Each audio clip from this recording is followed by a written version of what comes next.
Supreme Arcanus. Chapter 2. The Thrill of Being Alive. They once reached for the stars, now they claw at the dirt. How quickly glory fades. I foresee a Nexus event approaching, and once it begins there will be no turning back. Excerpt from the diary of Wanda Weizen, the Observer. With heavy steps, David walked to the bathroom. He washed his hands with cold water, his movements mechanical, almost automatic. Then he went to the bedroom, opened the old wardrobe, pulled out the top drawer. Inside, only two objects. He grabbed the communication tech link, his only personal contact with the outside world. Battery check, 80%. Enough for a few days. He stuffed it into the pocket of his worn-out pants without a second glance. Then, the most important thing, his Magnum 3517E laser pistol. A relic from another time, another life. A life impossible to forget. With a sharp eye, he inspected it, piece by piece in silence. His skilled hands disassembled and reassembled the weapon with incredible precision and speed. The ultra-compact battery read 99%. Perfect. Enough energy for a long battle. With a single fluid movement, he holstered the weapon behind his back. That piece of metal was worth more than the entire apartment. But it wasn't just about its price. David had learned the hard way to never walk around unarmed.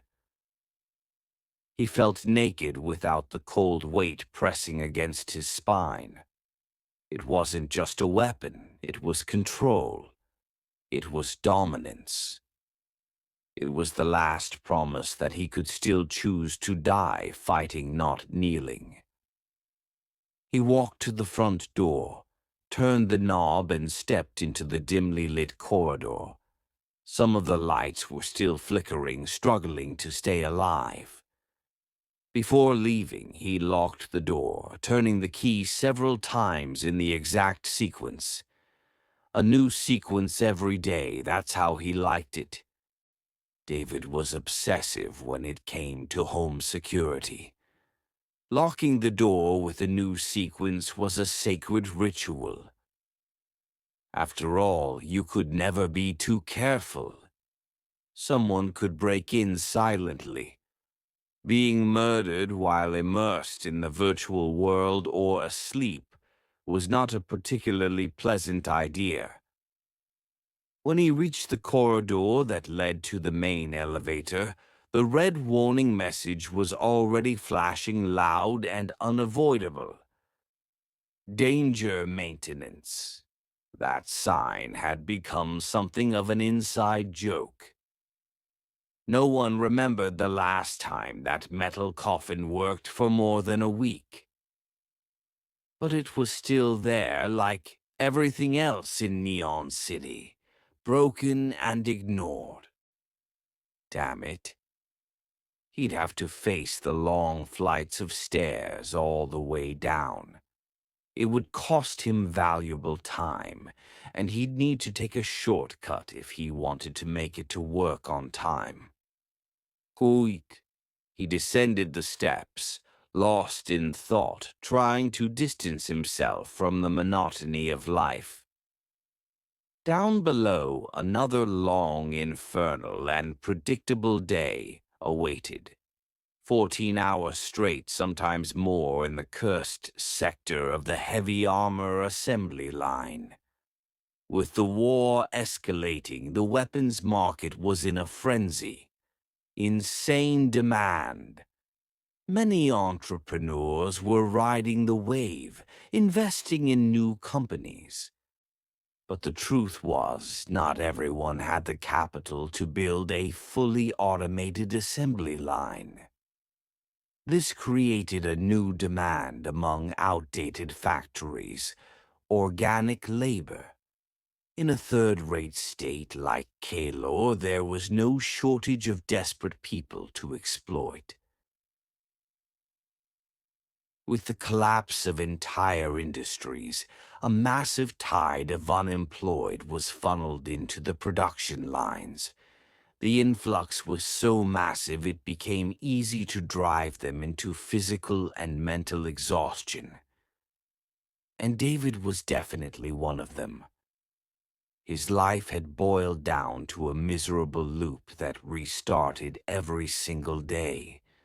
Lift metal blocks that felt like they weighed tons, fit them into molds. Tighten bolts with hydraulic tools heavy as iron bars, and do it all while racing against the clock. The noise was deafening. Hammering, sawing, pneumatic presses crushing titanium plates. But the smell was worse. Metal dust, burnt oil, human sweat.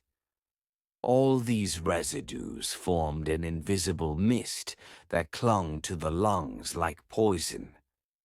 And the protective gear was a joke low-quality material, if not non-existent.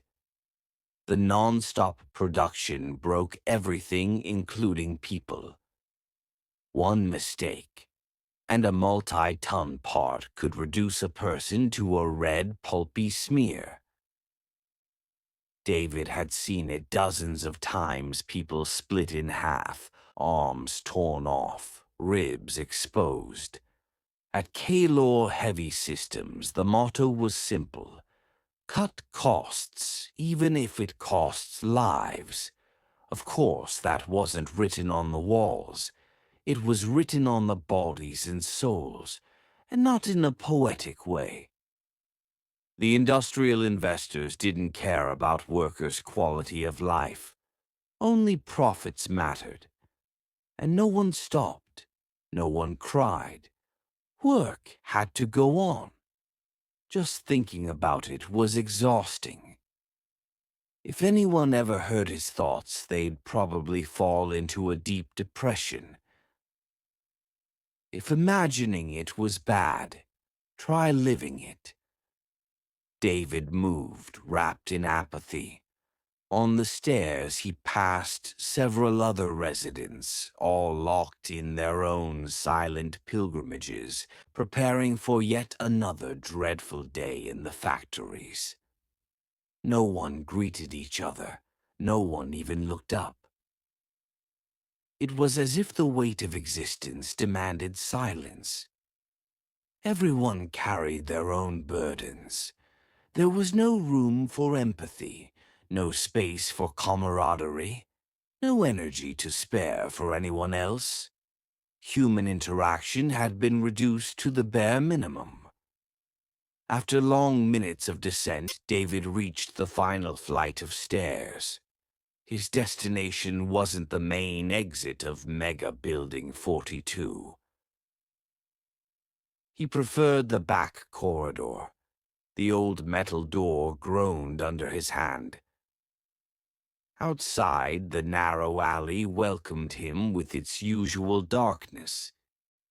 He moved through poorly lit alleys where the morning air reeked of piss and shit, courtesy of the open sewer that sluggishly wound its way through the rotten blocks of Neon City's outskirts.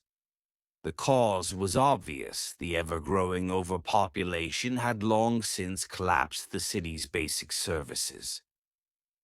And to be honest, that was still one of the lesser problems. David walked past peeling walls, dodging fetid drips falling from crooked roofs like the city's own spit. Due to the delay, he had to take a particularly unpleasant shortcut. The Alley of the Condemned. A maze of narrow passages between ruins and shadows, filled with criminals, beggars, and everything this city refused to acknowledge.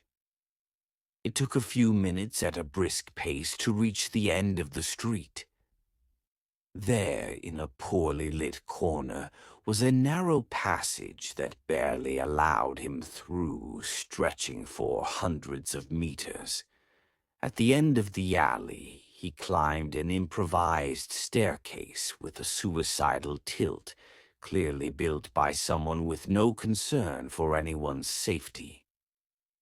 His right knee protested, worn cartilage, a familiar pain. He shifted his weight to the left leg with the resignation of someone who had done it 1,000 times. At the top, another corridor awaited, slightly wider, lined with corroded pipes along the ceiling like exposed veins. Just ahead was a larger space where several corridors converged. Going the wrong way would lead him straight into the territory of a particularly violent gang known as the Enforcers. The Enforcers sold illicit substances, genetic modifications, sex, anything dirty and disgusting you could think of. Law didn't apply there, not in the heart of the decaying world known as the Alley of the Condemned. Up ahead, a rusted gate led to another alley, which in turn would lead to a steep street dimly lit by flickering floodlights. That was the path to his destination. But then, he heard it. Something moving in the dark. Light steps, fast, coming from behind him. In an instant, it was there, growling low like an engine about to explode, hair bristling, pure tension. The creature's eyes burned with raw fury. Animal instinct, distilled and unfiltered, like a cursed clock marking the return of a nightmare. The damned mutant dog, giant, silent, menacing. David knew it wasn't just an animal. It was pure hatred on 4 legs. A colossal black wolf, a genetic abomination with too many teeth and far too little mercy. The beast charged forward with fury. David didn't hesitate. He drew his Magnum 3517E laser pistol and fired. The shot was precise.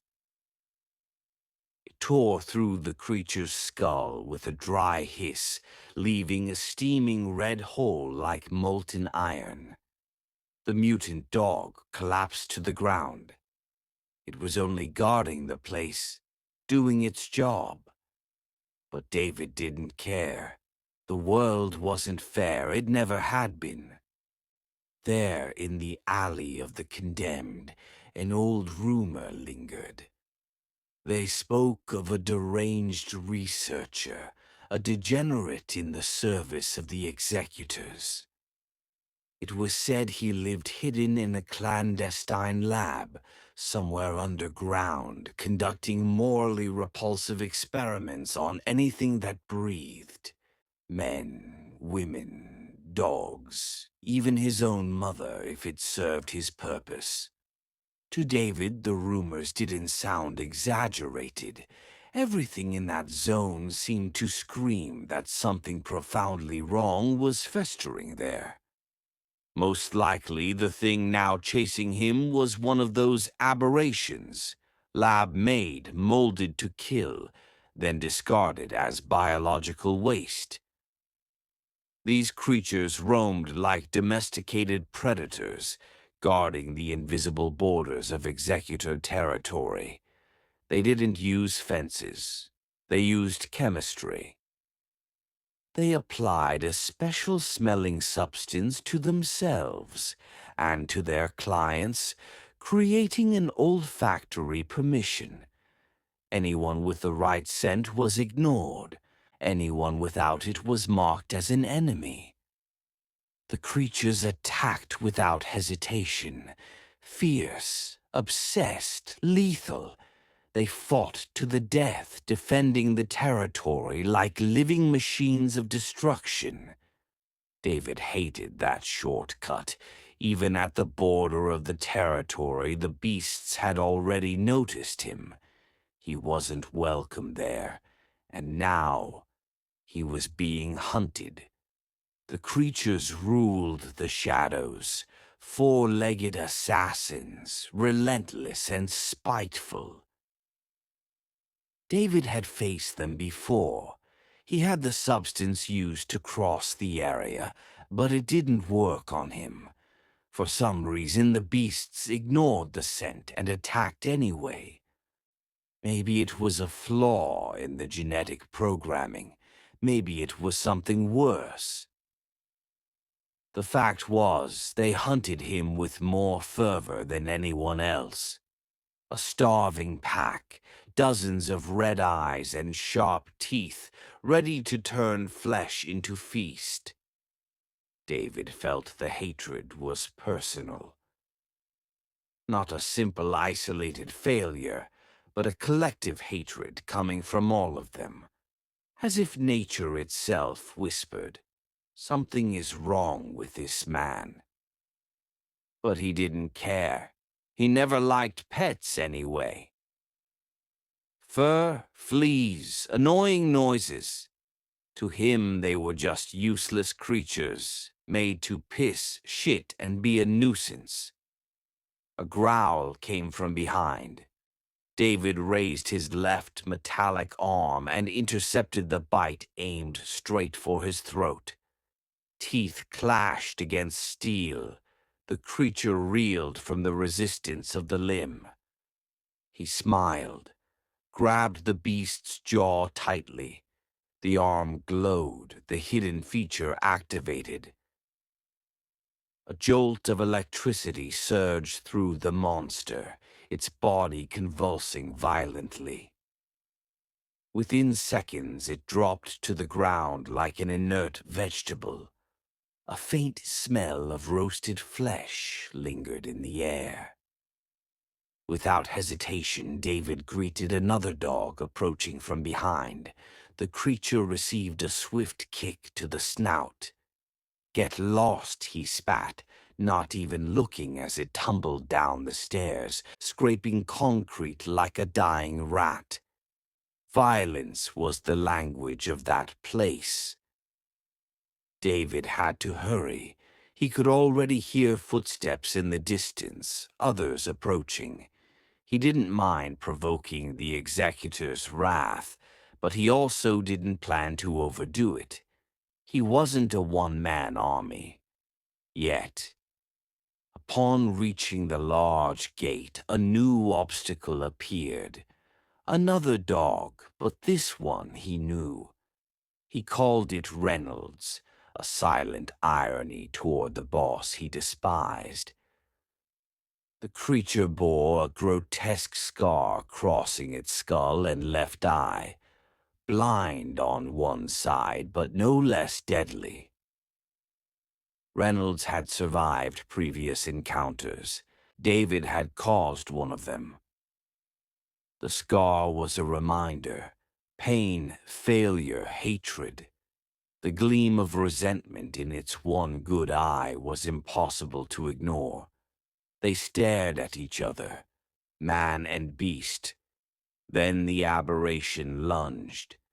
David dodged with a sharp step, feeling his right knee protest. Reynolds' teeth passed inches from his neck.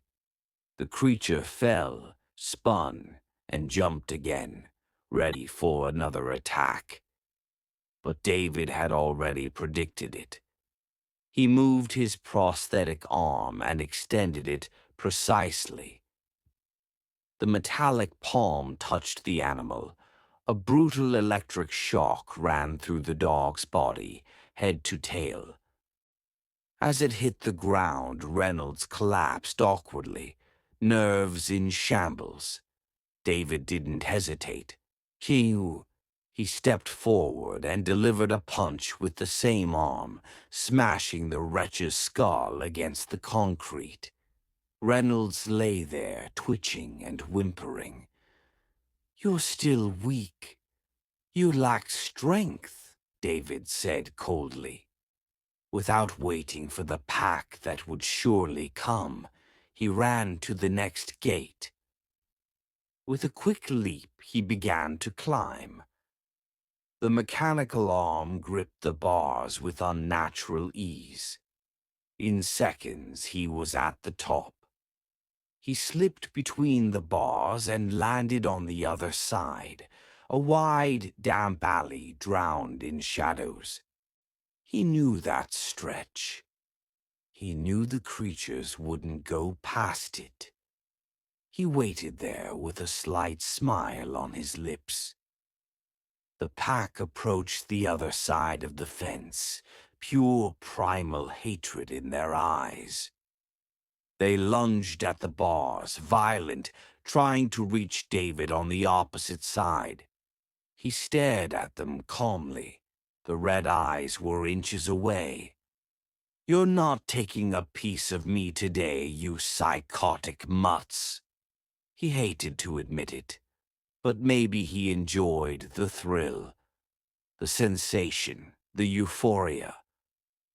Many threw themselves into the arms of prostitutes, fights, vices. Maybe he crossed the beast's territory just to feel alive. Could have drawn the gun, could have ended them all in a second, too, but that was never the point. It never was. Those grotesque creatures held a special place in his heart, a space made purely of hatred. Maybe he crossed the executor's territory not for the shortcut, but for the constant need for emotion, the need to feel alive. David turned away to his favorite pursuers with the coldness of someone who had survived far worse. It was time to move on. He followed the battered path, dodging craters and slippery surprises as best he could.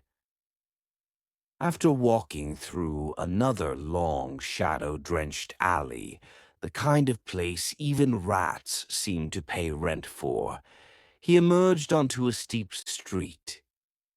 He was reasonably close to a road leading to the edge of the city's busiest center. The real challenge that morning wasn't working. It was feeling alive. Another chronicle of Supreme Arcanus forged in darkness by Tenebrion, the one who fights the void. Support the work. Patreon.com/Tenebrion. Official YouTube Supreme Arcanus Official.